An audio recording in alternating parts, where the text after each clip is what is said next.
فرنِك بقى بايظ أو ما عندكيش فرن وعايزة تاكلي فراخ مشوية، تعالي بقى وأنا أقول لِك إزاي هتعملي أحلى فراخ مشوية، ريحتها هتجيب لآخر الشارع وأي حد هيدوقها عندِك لا يمكن أبدًا يصدق إنِك شاوياها في البيت.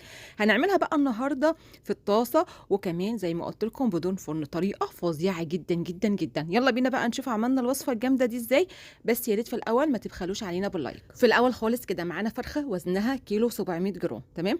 من عند بقى الصدر هنبدأ نفتح الفرخة لنُصين.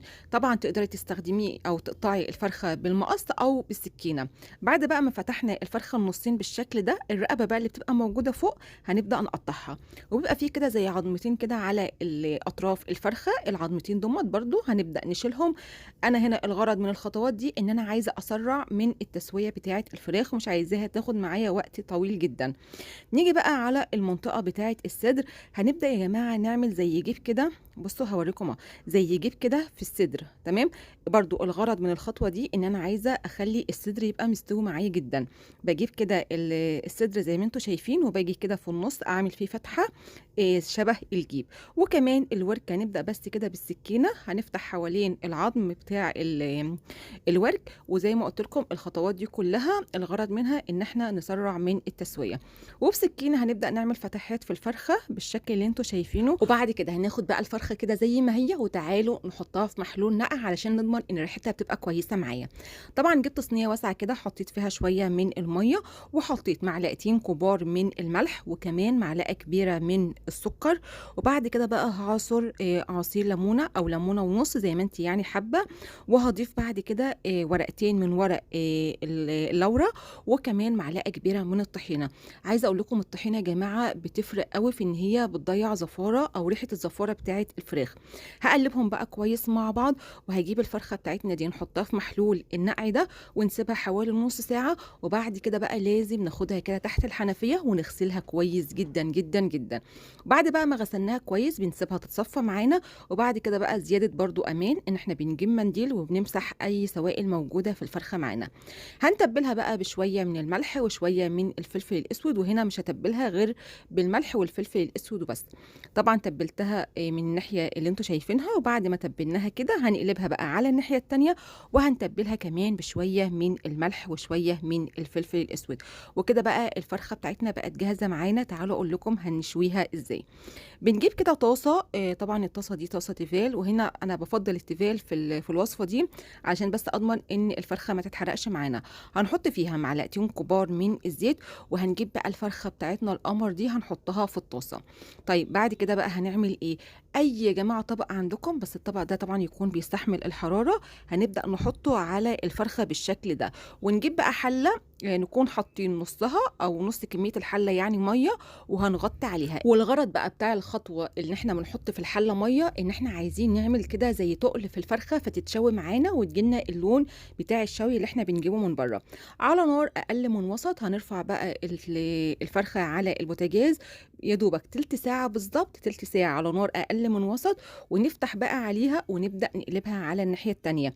خدوا بالكم في الأول خالص تِلت ساعة على نار أقل من وسط، هنقلبها بقى على الناحية التانية، وخدوا بالكم وإحنا بنقلب لازم نقلب الفرخة بالراحة علشان ما تتقطعش معانا.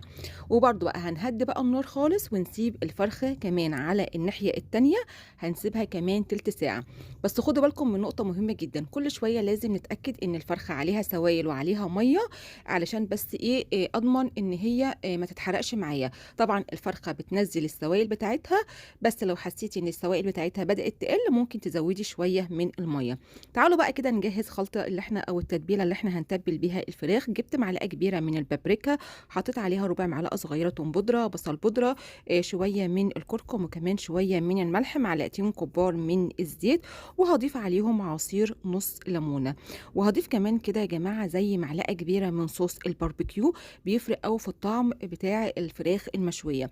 وهاضيف معلقة صغيرة من الكاتشب، ومعلقة صغيرة من اللي هو عسل النحل، بيدّي تسكيرة حلوة كده مع الفراخ المشوية وهنخلطهم كويس مع بعض. وتعالوا بينا كده بقى نروح على الفرخة بعد حوالي تلت ساعة كمان. بعد حوالي بقى تلت ساعة بنلاقي ان الفرخة خلاص دخلت معايا على السوا. هقول تاني، في الناحية الاولانية خلينا الفرخة تلت ساعة وبعد كده قلبناها خليناها كمان تلت ساعة وهي خلاص كده داخلة على التسوية. هنبدأ بقى نجيب نص التتبيلة دي ونبدأ ندهن بيها الفرخة زي ما انتم شايفين. بعد ما دهناها بالشكل ده هنقلبها بقى على الناحية التانية. هنا بقى عايزين بقى الفرخة تبدأ تاخد اللون بتاع الشوي، وزي ما قلت لكم كل ما السوائل تقل على الفراخ لازم نديها شوية من المية صغيرين. هنغطي بقى بالغطا بتاع اللي احنا حاطينه يعني، وهنسيب بقى في المرحلة دي الفراخ ربع ساعة بالظبط. تمام. تعالوا بقى كده نعمل شوية رز بسمتي هناكلهم جنب الفراخ المشوية. فبنجيب حلة على نار عالية وحط فيها كده حوالي 4 معالق كبار من الزيت، ورقتين من ورق الغار، عود كده من القرفة، وكمان 3 كده من القرنفل. وهقلب بقى البهارات العطرية لحد ما ريحتها تبدأ تظهر معايا. بعد كده هضيف بصلة متوسطة فرمينها ناعم في الكبة، وهقلب البصل لحد ما يبدأ يدبل معانا، وهديها بقى كده تقليبة. واخلي بقى هنا النار نار وسط شوية عشان البصلة برضو ما تتحرقش معانا.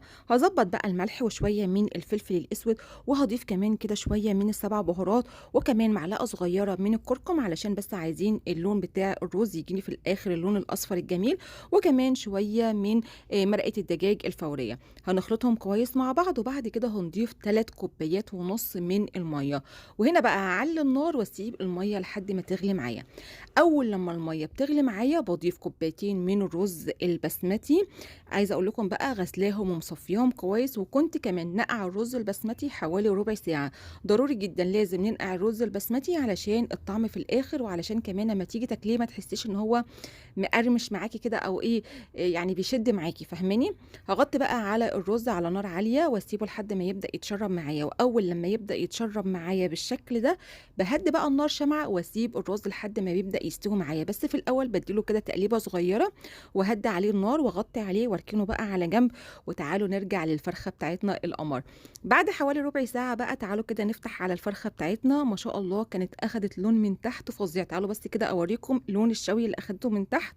بس قبل ما نقلبها لازم نحط نص بإيد كمية تتبيلة الفراخ علشان لما نيجي نقلبه الجزء التاني ده برضو يتشوى وياخد اللون الجميل اللي انتوا شايفينه. شايفين؟